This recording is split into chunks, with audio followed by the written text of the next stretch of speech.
This is probably the most complex question of CSAT 2026 paper if you don't know the trick. So let us first understand what is happening in the question. X and Y are two runners who are running on a circular track. They begin at the same point and start running in the same direction. When X completes 7 rounds, Y completes 5 rounds. It is given that after 5 rounds, Y changes his direction and doubles his speed, and X continues to run with the same speed. They stop running when X completes 21 rounds. So the question is asking how many times did X and Y meet after they had started and before they finally stopped. Before we solve, let us understand the circular trick. So it says that if there are two runners on a circular track and their speeds are in the ratio A is to B, where A and B are co-prime means they don't have any common factor other than 1, then if they're running in the same direction, they will have A minus B meeting points on the circular track, or they will have A minus B meetings till the time they reach the starting point. And if they're running in the opposite direction, they will have A plus B meeting points on the circular track, or they will have A plus B meetings till the time they come to the starting point. It is given that when X completes 7 rounds, Y completes 5 rounds. Let us suppose that X takes 1 hour to complete 7 rounds. So speed of X will be 7 laps per hour. Lap is 1 round. And speed of Y will be 5 laps per hour. The ratio of their speeds will be 7 is to 5.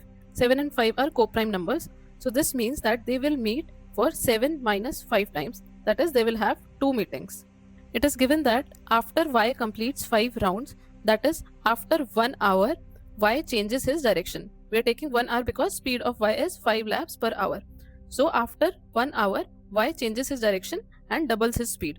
So X's speed will remain same. It will be 7 laps per hour, and Y's speed will become 10 laps per hour.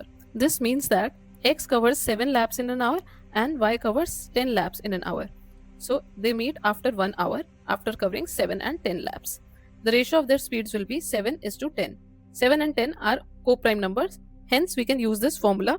So in 1 hour they will meet for 7 plus 10 times, which is equal to 17. They stop running when X completes exactly 21 rounds. So speed of X is 7 laps per hour. So he will cover 21 laps in 3 hours. So for the first hour they move in the same direction, and in the next 2 hours they move in the opposite direction. So if they meet for 17 times in the second hour, they will meet for 17 times in the third hour as well. So in total they will meet for 2 plus 17 times, and that is equal to 36 times. But since the question is asking how many times did X and Y meet after they had started and before they finally stopped, so we'll have to exclude the last meeting. So we'll subtract 1 from this, and so the answer is 35. The correct option is option A. If you found this video useful, please like, share and subscribe, and I'll see you tomorrow with another CSAT PYQ. Thank you.